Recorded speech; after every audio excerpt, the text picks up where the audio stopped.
Shut up and sit down. चलिए आइए अब हम लोग पढ़ते हैं 11.1.1 कैरेक्टरिस्टिक्स ऑफ अकल्चुरेशन। अब देखिए, अकल्चुरेशन जो होता है मतलब जो संस्कृति में बदलाव होती है, लोग संस्कृति संक्रमण इसको कहते हैं, वो करते हैं, तो इसकी विशेषता क्या होती है? Acculturation could be either a conscious or an unconscious process. अब देखिए, ये जो संस्कृति में बदलाव हो रही है, या तो आप जानबूझ के करते हैं या तो कभी कभी आप जानबूझ के नहीं कर रहे हैं पर हो जाता है बदलाव। People borrowing the cultural traits of other groups might be aware of the fact that they are borrowing, or they might do it without realizing that these are being borrowed by them. अब लोग जब किसी और की संस्कृति की चीज़ों को अपने साथ मिलाते हैं, ठीक है, अपनी संस्कृति में मिलाते हैं, उसको मानना स्टार्ट करते हैं, तो ऐसा होता है कि वो पहले से इस बात को जाने। ऐसा हो सकता है, पॉसिबल है, लेकिन ऐसा भी हो सकता है कि लोगों को इसके बारे में पता ही ना हो कि वह किसी और की संस्कृति को अपना रहे हैं। ठीक है, अब देखिए, बोल रहा है acculturation takes place when two or more community belonging to different cultures come together and start adopting each other's cultural traits. So it is a two-way process of cultural change. Both the groups involved undergoing some changes. तो acculturation कब होगा? जब कम से कम दो या दो से ज़्यादा समुदाय के लोग जो कि अलग अलग संस्कृति को मानते हैं वह एक साथ होते हैं और एक दूसरे के संस्कृति को मानने लगते हैं।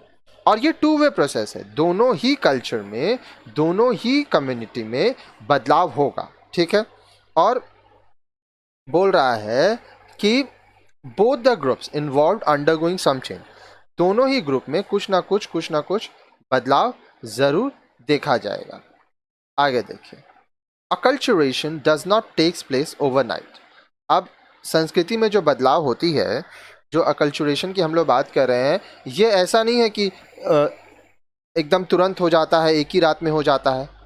It takes a long time before the members borrow the cultural traits from other communities.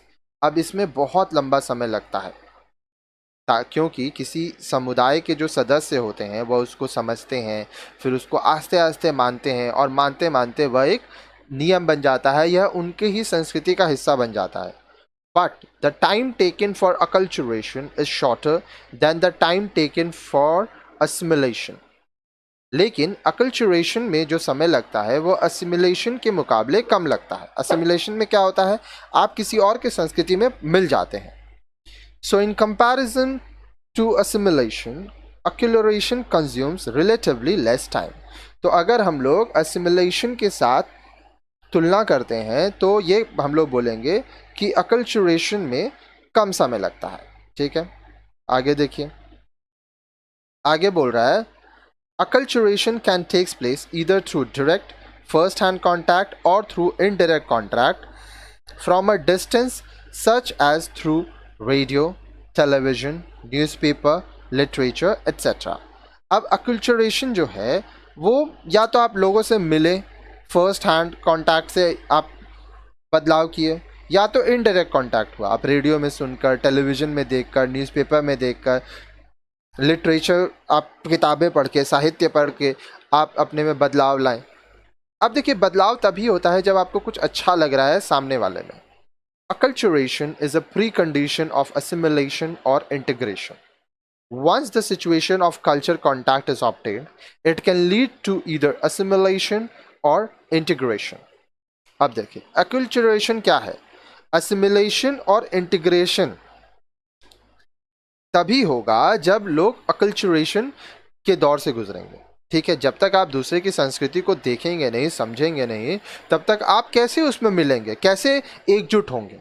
ठीक है, और एक बार जब लोगों में कल्चरल कांटेक्ट हो जाता है, तब इससे या तो आप उस कल्चर में मिल जाएंगे या तो आप एकजुट हो जाएंगे। ठीक है, या उसकी कुछ चीज़ों को आप अपने अंदर ले आएंगे। तो काफ़ी सारी चीज़ें होती हैं। अब नेक्स्ट वीडियो में आप देखिए असिमिलेशन के बारे में।